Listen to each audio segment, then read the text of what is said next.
What's up? That was a millennial pause. I'm really embarrassed. My name is Lauren. I'm 20 years old. By the end of the summer, I'm gonna be a junior in college, which is really crazy because sometimes I feel like I'm 12. I don't know. You see the title of this video. You know what you're getting into. What the hell do you do with your mom? What are you supposed to do? What's supposed to happen? Like, do you hit a certain age and things with your mom start to make sense? Or is this something that I have to like work on for the rest of my life? I don't know. This has been plaguing me. I went and visited my sister over the weekend. She lives a 2-hour drive away. Gas is so expensive where I live. Oh!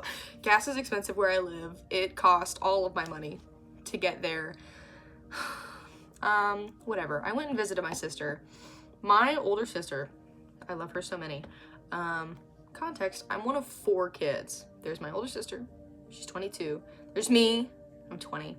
My little brother, who's 15, and my little sister, who's 13. So there was just a cute 5-year age gap in the middle of all that. I don't know. Right, but I go to visit my older sister, who is no contact with our mother. Ooh. Not her. I'm not mad, actually. I'm just jealous. Oh my god.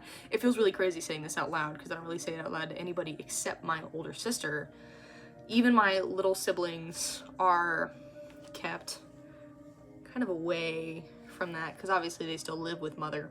So it's, you know, try not to introduce that to them. Especially because, like, more context, they're my step siblings. Timeline, okay? I'm in 3rd grade. My parents get divorced. In 4th grade, not even a year later, 4th grade, my mom's like, you should meet this wonderful man. I'm like, what? Wonderful man has 2 kids? Those kids are aged 2 and 4. Right? I've known these kids since they were still in diapers. So, yeah. I've lived longer with them than without them. So they're my siblings. But there's parental differences, right? Because I am my mother's child. She's like, you're my last baby. Okay.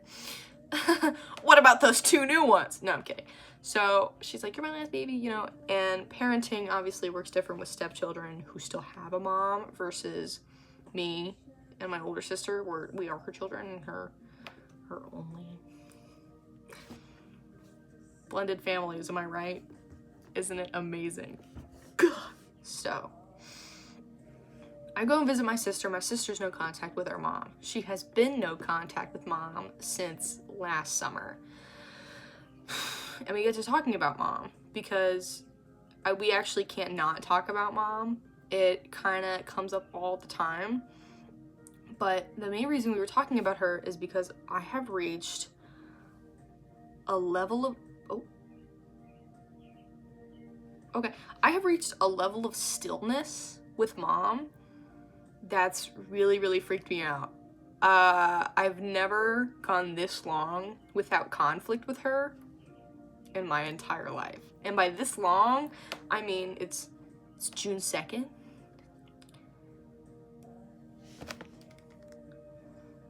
It's June 2nd. Happy Bisexual Visibility Day. Yes! No. Wait, not no. Yes. Anywho, it's June 2nd. I think we're nearly at like a year anniversary of my older sister being no contact with mom, but I have been low conflict, huzzah, with mom since I think February 8th. Because the dates matter. What the fuck? If I tried, okay, when I was on the way to visit my sister, remember, 2-hour drive, about an hour in, I got sick of my sing-along song playlist, and instead I just started yelling to myself. I love talking to myself. This, you know, you might be real, you might not be, but this to me feels like talking to myself, and it's pretty fire. I can just go on and on. But about an hour in, I'm like, I have 1 hour left. and I'm so bored of Panic at the Disco. God, my sing-alongs playlist is only Panic at the Disco, because only Panic at the Disco is nostalgic to me. Why couldn't I have listened to cooler music when I was 12? I could have had much better taste, but no, whatever. I've seen Panic at the Disco in concert. I did. In 2019. I didn't know better. Still.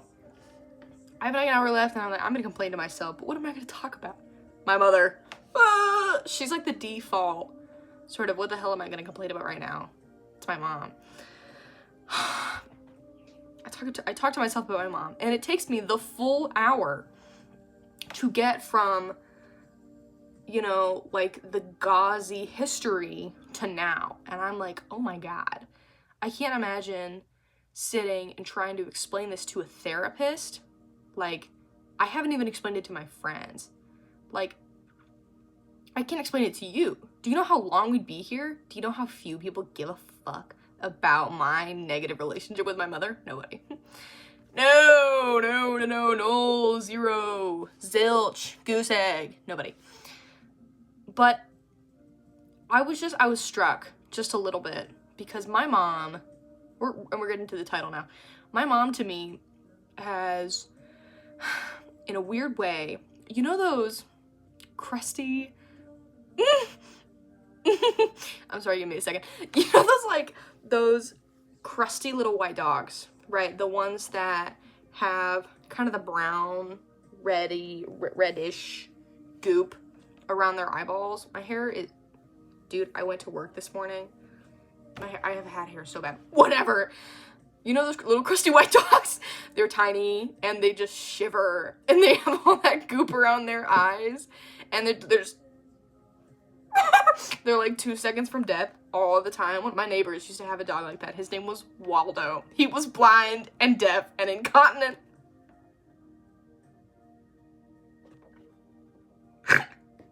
Whatever. You know those dogs? That's what my mom feels like to me. Oh, no. You're probably thinking, Lauren, no, you should love your mom. Big whoop. Okay. I'm not the most evil person in the world. Like, in regards of, like, talking about evil people, you know, it's like, first of all, what do we mean by evil? Am I Hitler? No. Am I Stalin? No. Am I... Who are the... Am I Nikita Khrushchev? No, I can only think of Soviets. Am I Fidel Castro? No. Am I Che Guevara? No. But I would... Che Guevara, you know, if the CIA hadn't killed him in Bolivia, dude, I'd be on that. We're gonna ignore that. I'm sorry. So he was so handsome. God! Anywho, I'm not evil, right? But my mom, perceiving her as a person, whoa, this is what I mean by evil, right? Like, going through the motions of perception with my mom and understanding who she is and where she came from and how I came to be and how our relationship functions, like, thinking about it all the time and putting it into context all the time, especially now that my older sister has cut her off, has become really, really weird. Because I went to college, right, on purpose. Hooray. I love higher education. I went to college, right? There was a college practically in my mom's backyard. Oh my God, I'm so sorry. There was a college practically in my mom's backyard. I'm not gonna name names, but it's like a 25-30 minute drive away. It's really close. Tuition is cheap, especially because I did this fancy program when I was in high school that knocked off. It was just a bunch of volunteer hours, but still, like, I got discounts, I got everything I want, only 30 minutes away.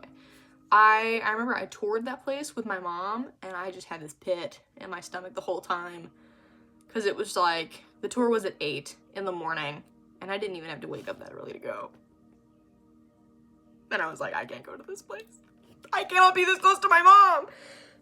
And that was like, before I'd even fully realized any of this stuff. That was when I was a junior in high school. I'm nearly a junior in college, guys. Oh, it's the anniversary. No. So I toured that place and I was like, I'm gonna vomit. And also, it's ugly. But I didn't know if that was ugly because I was biased. Who knows? But then I toured this place where I go to college now, and it was a 2-hour drive. We stopped for lunch, like, on the way. Like, I was like, oh my God, this is time. I can actually get away from my mother. I can do what I'm supposed to do, and I can grow up, and I can get out of this place. And then, like, humanizing my mom, or lack thereof, it was, when my mom was in my face, I'm gonna get there. I've moved away. I'm at college. I've been at college. I moved into an apartment this summer after my freshman year. I didn't leave. I didn't do the summer at home between years. I've never ever done that here at college. My mom was lucky to see me for a weekend over that summer. When I lived at home, my grief and my issues with my mom were legitimately so in my face and such an active part of my daily life and my daily functioning that it genuinely felt like the world ended every single day.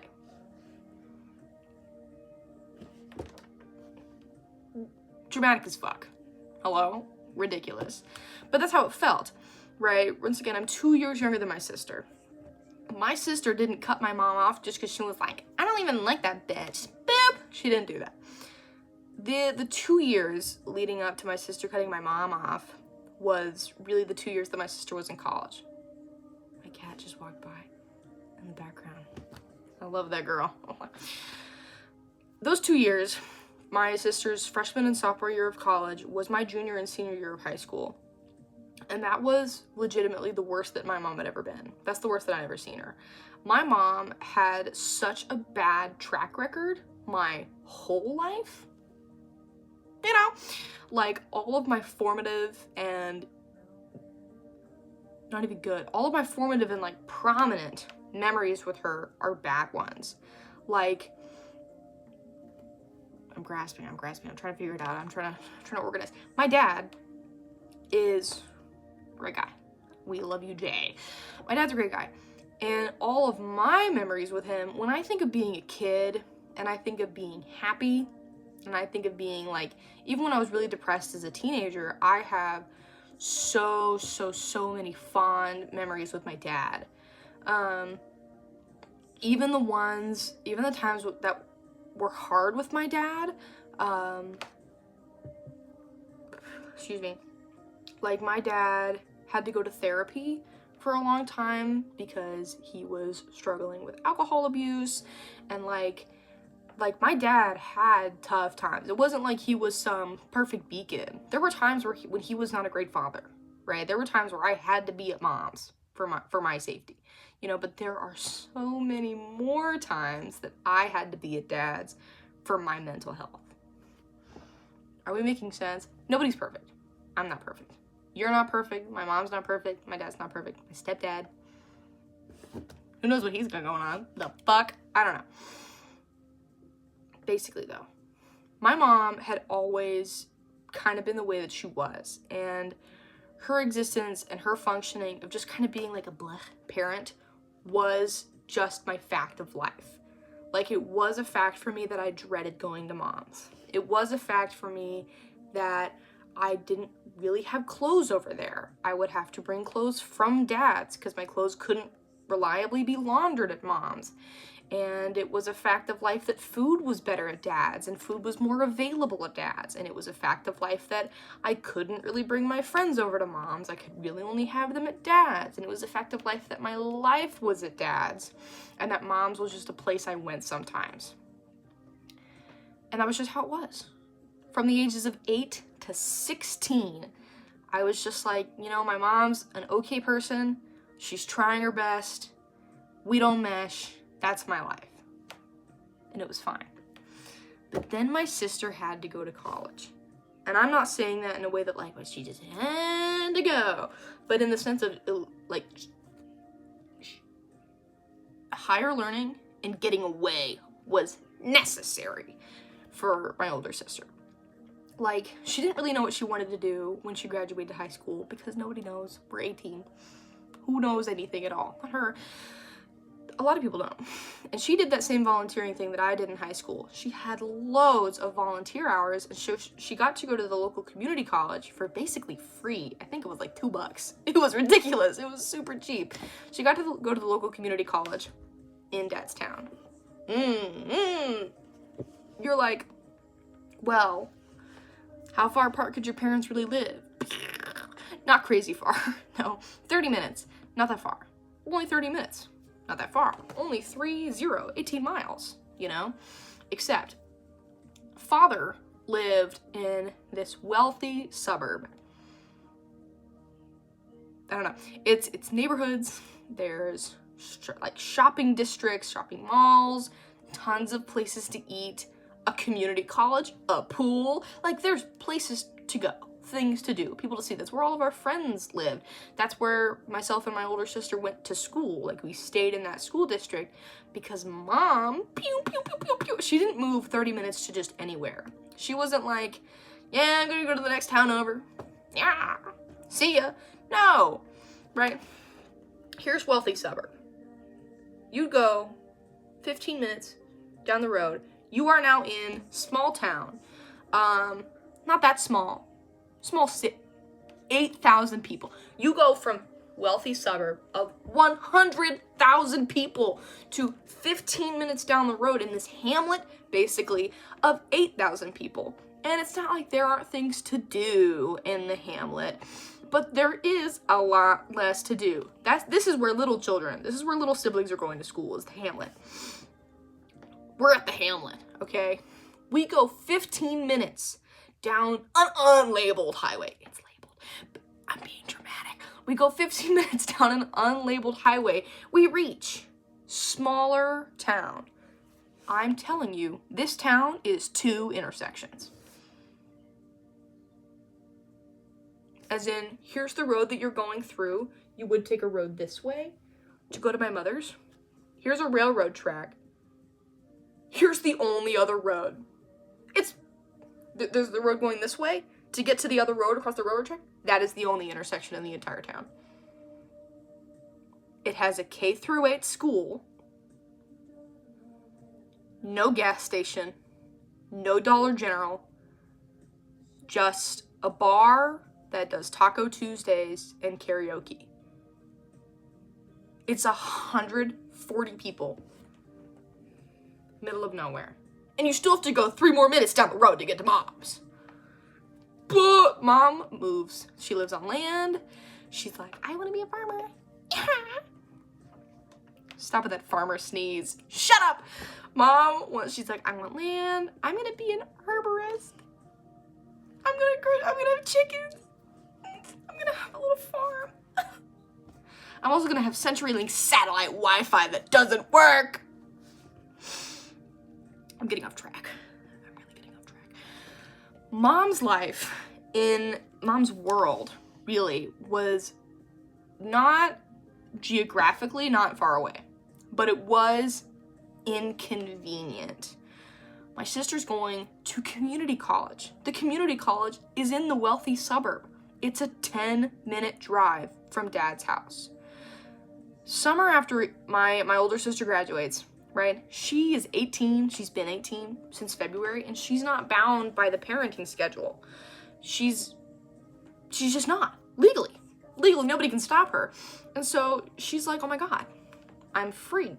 I can do literally whatever I want. She's working like a maniac. She's doing summer classes before the term even starts, and mom doesn't see her. And mom's like, why aren't you seeing me? Why aren't you coming and seeing me? And my sister is like, because I'm not bound to the parenting schedule. And I do not want to drive all the way to your house, so I have to wake up an hour before I need to get to class, because it's always a battle for parking, of course, when I could just wake up 30 minutes before I need to leave. You're like, my sister's being reasonable. She's also trying to be an adult. She's trying to be an adult in that weird interphase. Hello, biology. She's trying to be weird. She's trying to be an adult in that strange phase between being a kid and being an adult. She's 18. She's trying to assert independence. Our dad is like, go do whatever you want. Curfew, gone. You're making your own money. You just sleep in my house. I love you. Please don't party too hard. Call me if you need anything. Some would call that negligent. I call it freaking epic, okay? My sister asserts herself, tries to be an adult. Mom gets pissed. My sister figures out at community college, she's like, I want to do something in the sciences. I'm going to go to a university that's, here's wealthy suburb, here's super big freaking city. She's like, I'm going to go to a university in the super big freaking city, and it's going to be awesome. And now she's moved even further away. Mom, I mean, it's like Hiroshima. If we're talking evil. If we're talking evil, it's the administration during that time. Like, that 2 years, specifically those, was despicable. Because my sister is trying her best to be an adult, and she's also realizing that every extra minute added to a trip to get back to mom's, she is happier. Bars. Like, she gets further and further away, and her life gets more and more disconnected from mom, and she's like, oh my god, there is merit to life. There is something to look forward to. Annie was right. The sun does come out tomorrow. And all this is happening. My sister is realizing that there's happiness away from mother, and she's telling me about this while I'm trapped at home with mother. You've got to be kidding me. You've got to be kidding me. So I had that in mind, right? I'm witnessing my mom go ballistic. Frequently. IBM's 90 miles from Florida, and she shot him.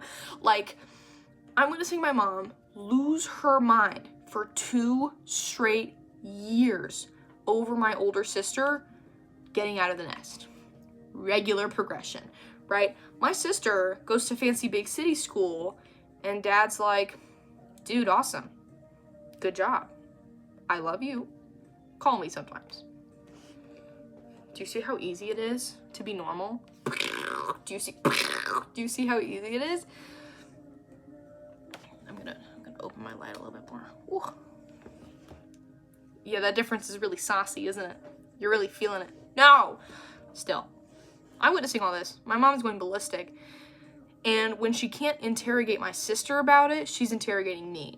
She imagines that I'm this sort of oracle, essentially, with knowledge of all things big sister. And I'm like, girl, I don't know. I'm a senior in high school. I'm taking advanced history courses and college credit English. And I'm, you know, gay and ugly, and I'm gay and I'm ugly, and I'm trying to deal with that. And I have a girlfriend who you don't know about, BT dubs. I was closeted for so long, specifically from my mother. That's another story. Still, my mom is losing her fucking mind. I'm witnessing this, and I'm like, I'm so fucking scared right now. I lived in abject mental poverty for 2 years, where, like, I just avoided my mom. I tried not to talk to her, but she would find me, and she'd be like, your sister!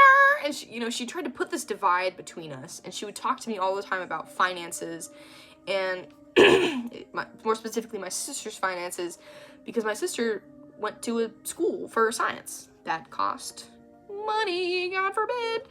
And there are these savings accounts that my parents set up, obviously, before they got divorced, when my sister and I were like 1 and 3. Like, you're really, really little. And they're called 529s. A 529 is a kind of bank/savings account where money can only be withdrawn for school, like for secondary or post-secondary education, pardon me. So basically, you know, a 529, super sealed, super protected. You have to prove to the bank every time, I'm doing it for this express school purpose, to prevent, like, family members being like, yeah, I just need the money from the savings, like, really quick, I'm paying the tuition, and then they go spend it all on, you know, Missouri meth. So she's talking to me about the 529 all the time, because mine is still untouched. I haven't gone to college yet. And my mom was like, you know, your sister, she's wasting all of the 529 money by going to this expensive college. She could have just gone to the one in my asshole. I fucking hate that college. Right? She's complaining to me all the time. She's trying to put this, like, maybe not intentionally, but she's sort of orchestrating this rift between us. She's telling me all of the time how much my sister is hurting her and how agonizing it is for me, and she's begging the questions at me. She's like, why is your sister doing this? Why is she hurting my feelings this way? And I'm like, I don't know. I have things to do besides cater to you, my 52-year-old mother. Hello? It's okay. I go to college. It's amazing. Because not only, heck yes, college, but I'm so far away from mom. I'm 105 miles away from my mother. And it's like, I couldn't understand my sister when she'd told me, like, not seeing mom every day is like a bump. It's like a bump. I'm thinking of the semi-charm Caroline, baby. I'm gonna do crystal meth, leave you up until you break, I won't stop. Okay. It's like a bump of fucking meth. It is crazy. The dopamine I got, I was so happy. My freshman year, I was depressed all of high school. I was intermittently depressed. I would get 3 months on of absolute agony. I would cry every single day. I would sleep 16 hours a day, and then I would get 3 months of complete numbness where I didn't feel anything at all. Awful, awful way to live. Cyclical evil.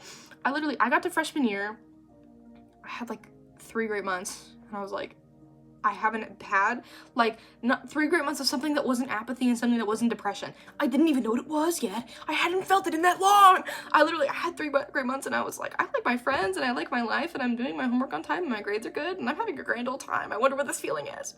I had 1 bad week. It was my period. I had 1 bad week, and I was like, oh my God, it's all over.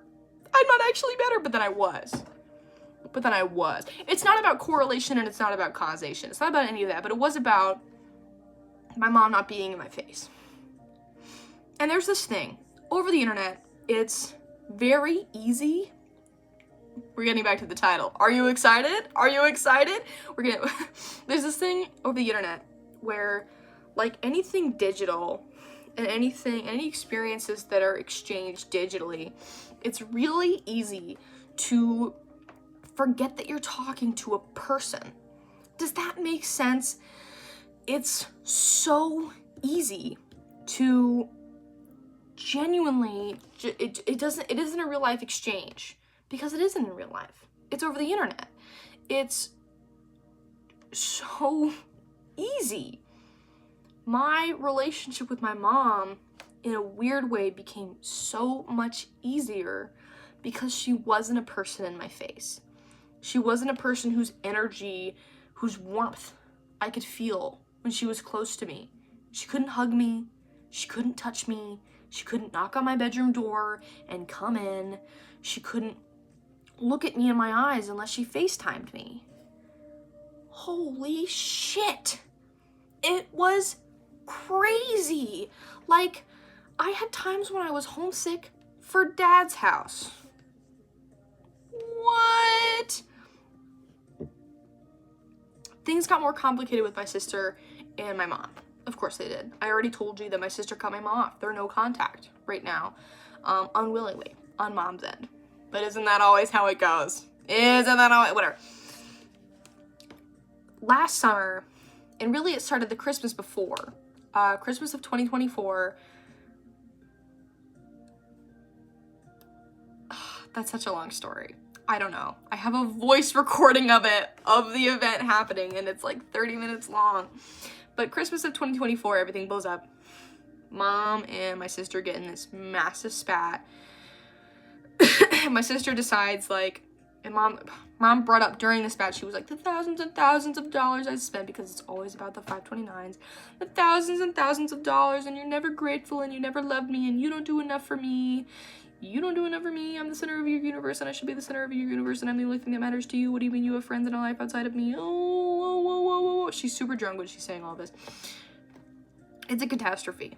It's a nightmare. And mom very much outs herself to the family as being like, I view you as numbers. and I view your relationship as transactional. I view you as a savings account that's dwindling and a checkings account that's not filling. Like, it was all about money. It was all about money. She literally pit my sister and I against each other and was like, your sister, me, Lauren, is doing the right thing. She's going to the cheap in-state school and she's not getting an expensive major and she's getting it done on time. Like, wow. Yeah, God forbid I went to a hick podunk school in the middle of frickin' nowhere. I'm serious, it's like 8,000 on-campus students. Like, yeah, I went to a podunk school in the middle of nowhere and I got a couple of scholarships for my volunteerisms and my good grades. Like, yeah, my tuition's cheap. I'm also an education major. Some things just simply aren't as costly. Like, my older sister wants to be a dentist. She's gonna do the dentist version of med school. Like, her life is going to be expensive. She's going to have loans. We knew this. Are we stupid? Right? But it was all about money. She was talking about the little kids. She was like, all of the money I've spent on your sports, and you have to do something every single season. You can't even win. Okay, rude. But, like, it's all about money. It's all about money. And she's like, I spend all this on you, and you don't do anything for me. Are we not in our 50s? Are you not a grown woman? A grown woman talking about money to your children. Like that. Like that. Maybe that's privileged of me. Maybe it is. I don't know. Like, but that's viewing children as little numbers. That's a little crazy. Whatever. Right? Mom has this big spat, and my sister's like, I never want to see mom ever again. I never want to see mom ever again. That was disgusting. Because that's how she really views us. So she views us as numbers. And she views our relationship as transactional. And it was ridiculous. It was ridiculous. She never wants to see mom again. Summer happens. I think it was kind of just a random day that my sister was like, I am done with mom. Because in the months following the Christmas fiasco, Mom was hounding my older sister about the 529 money and where it was going and what she didn't consider the 529 useful in being put towards rent. But my sister goes to college in a really expensive place and she's also trying to get good grades so she can go to fucking medical school. Like, working and doing that, not the most conducive thing in the world, and affording rent there specifically. Like, where I live in the middle of nowhere, my rent is $900 for a 2-bedroom. Dude, and that's with pet rent. That's because it's $50 for each of my cats.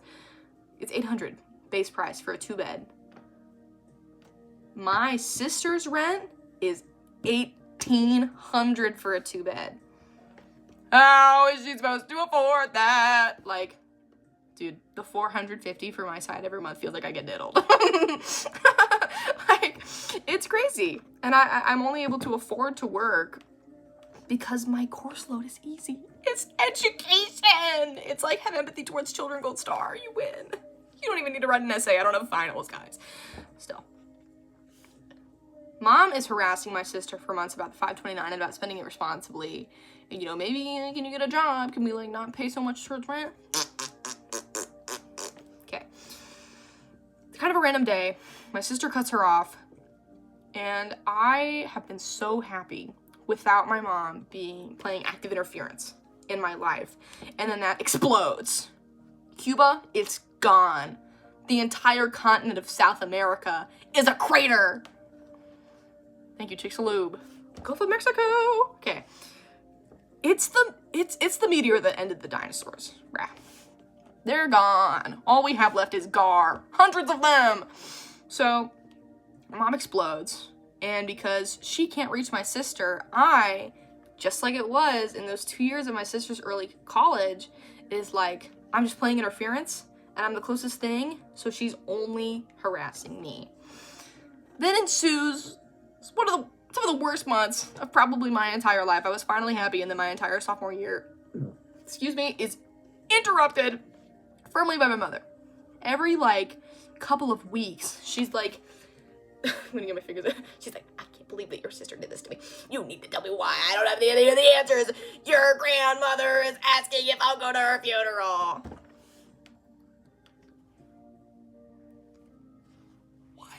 What are we talking about? It all comes to a head in February. February 8th, to be firm. I was so sick of my mom. Riddle me this. I'm playing Baldur's Gate 3. I'm 2 seconds away from making sweet, sweet love to Astarion at the Goblin Party. And I have to pause my game because my mother's like, your sister, I'm trying to bone a beautiful man right now in my internet. Get up. Okay. My mom and I have the only argument I've ever had with her in my entire life. This is it. I am such a pushover. Most of the time, like, I talk all this smack. Dude, it's 35 minutes long already. I talk all this smack, but this is gonna be an hour. Maybe it won't. Maybe I can speed it up, right? I talk all this smack, but I'm too scared to do anything in real life. I'm just very, like, yeah. My hair is so freaking flat. It's fine. I'll get over it. I have the only argument I've ever had with my mom in my entire life. And I'm evil, and I'm mad. My Baldur's Gate literally goes to the idle screen, and I'm so pissed because it means that I've been paused long enough texting her, like, I'm texting her so angry, and I'm texting her for so long that my Baldur's Gate goes idle. I'm so mad. I'm so mad because I'm trying to kiss Astarion, but also because I'm mad at her. And all these feelings are coming out. And she literally sends me in list form of all the people who are suffering because my sister won't text her back. She's like, I'm suffering. Stepdad is suffering. Little brother is suffering. Little sister is suffering. Grammy and granddad are suffering. Your cousin in Virginia is suffering? What's he got to do with this?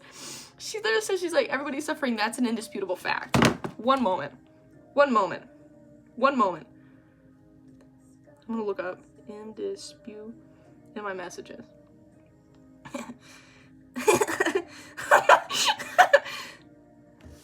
Look, I can't, it won't like, hello? That was what I sent to her. She said, I am hurting, Grammy is hurting, granddad is hurting, stepdad is hurting, little brother is hurting, little sister is hurting, cousin is hurting. None of us know why. That is an indisputable fact.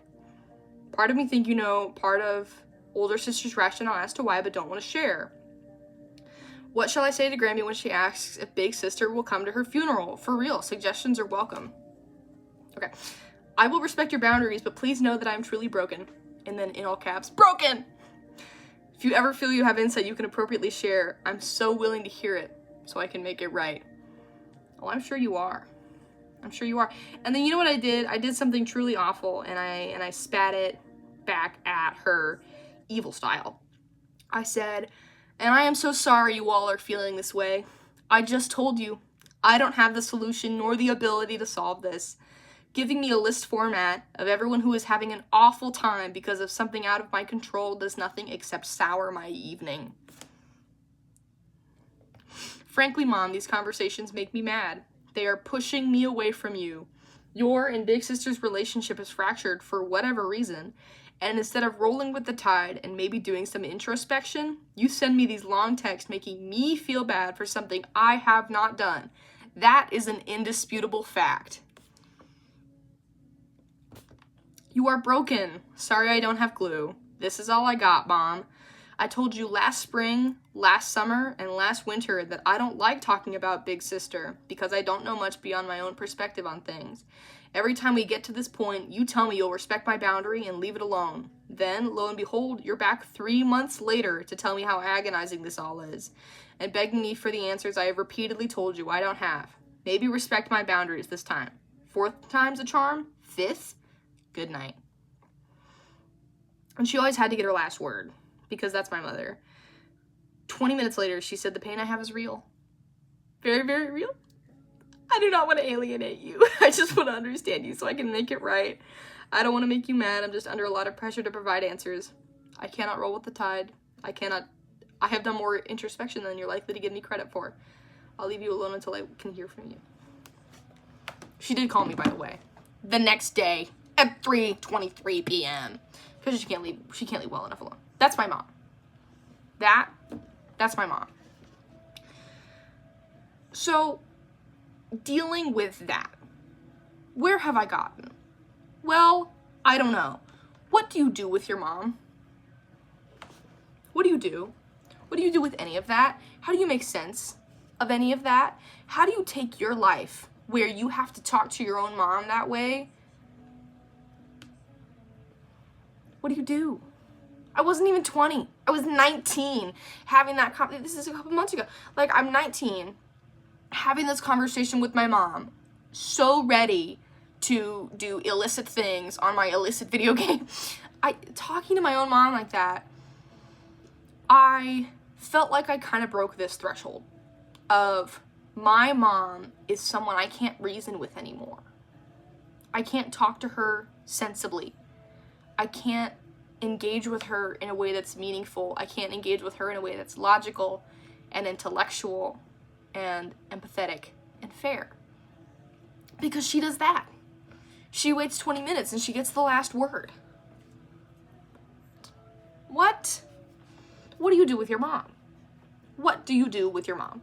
I don't know. I don't have the answer.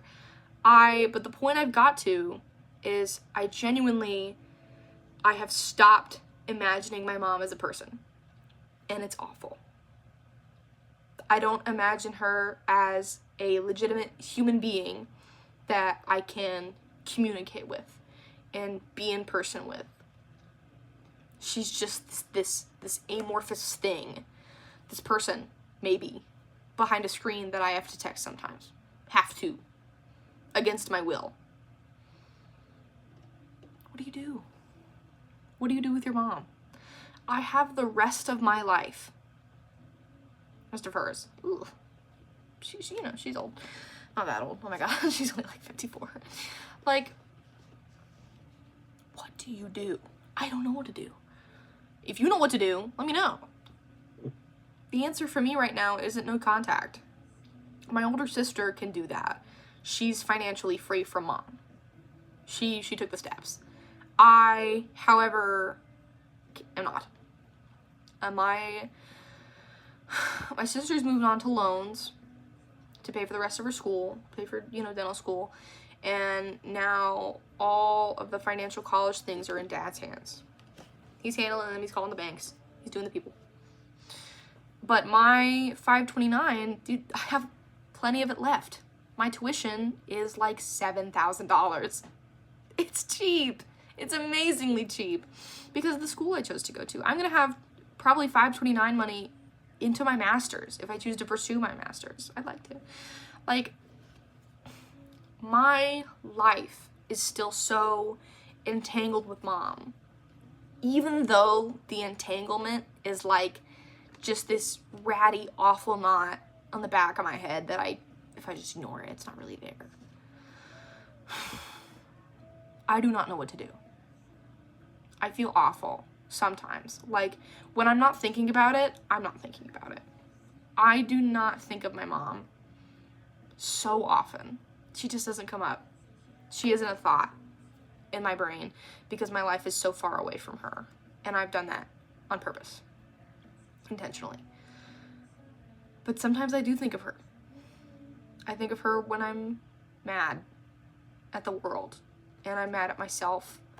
And I wonder how much of what's wrong with me is because of mom. How much of what's wrong with me is because of just the suspicious amount of mental illness on that side of the family. Like, how much of the reason I am the way that I am is because of all those negative influences. What has she done to me that I haven't even unlocked yet? And it's so awful. And it hurts my feelings all of the time, and I try not to think about it. I try not to feel about my mom, because it sucks. It sucks bad. So she's just this yippy, crusty dog in way, way, way far back here. in my hindbrain. And it's kind of okay. You know, she texts me baby pictures of me sometimes, and she's like, there's my girl. And I'm like, okay, Mom, I love it. Thanks. Saying I love you to my mom feels like a lie. Whoa! But that's the truth. She's not, I don't know how long I haven't loved her, but it's been a long time. And it's so gross to think about it, because when I think about not loving my mom, it's kind of just, I don't know, but she's just invisible. She's not there. If she is there, she's this yippy, crusty dog at my feet going, rah, rah, rah, because it's blind and it's deaf and it can't find its puppy pads. I don't know. What have you done with your guys, what have you done with your moms? How do you feel? And if you have a great relationship with your mom, I don't want to hear it. I don't want to hear it. Like, because I'm jealous of you. But in a way I'm not. Because, you know, you can't miss what you don't know. And I have never known a mom that has loved me like that. That's emo as hell. Dude, where's My Chemical Romance? Mama, we're all going to hell. Guys. Oh, I'm sorry. Okay. But still, I don't know what to do about my mom. No contact isn't an option right now. So I've just made her this tiny yowling pinprick in my mind on occasion that I have to deal with. And sometimes I have to look at her in the eyes, but her face is muddy to me. It's this nothingness. It's this thing. And I just have to deal with it sometimes. What do you do? What do you do? That's what I did. I dehumanized her. For my own sake. And maybe it's a bad thing. It's a pretty awful thing to dehumanize anybody. It's really bad to imagine somebody as a nothing, somebody as something subhuman, or not human at all. That's awful. That's gross. And I shouldn't do that. But I am. But I have. So I don't really know how to unpack that. I've given you all of this defense, and I've explained how I've gotten here, but I haven't really answered it, and I don't really know. She's my mom. And that sentence means nothing. To me. Ugh. Well, sorry to get crazy freaking emo on you. I don't know if any of you guys have bad relationships with your mom, or if any of you have relationships that don't mean anything at all with your moms. Hello? Maybe you're like me, and your mom is just like a person, I guess, in your life sometimes. My cat's right here. Look at my beautiful girl who doesn't like being held. Yeah. Okay. I'm her mommy. And sometimes I say things that my mom says to me where I'm like, well, you know, you slept on my chest when you were 2 weeks old, and now you don't love me anymore. Okay? Yeah. Let me know your feelings. God knows, Godspeed if you watch this entire video of me, no cuts, by the way, of me hollering alone at my iPad. Jesus Christ. But if you did watch it, thank you. That's cool. Tell me all your feelings. If your feelings are just like, Lauren, your eyeliner looks great today. Thank you. Thank you, Barbie. Yeah. I don't know. That's my feelings. I don't even hate my mom. I just don't even think about her. I do think about her. I'm a hypocrite. I don't hate my mom. She's just a yippy dog. She's a demented patient who's like, where's my baby doll? Jesus, that's awful. Thank you for watching. If you did. Oh, you can see her in the mirror. She's so cute. Bye, guys.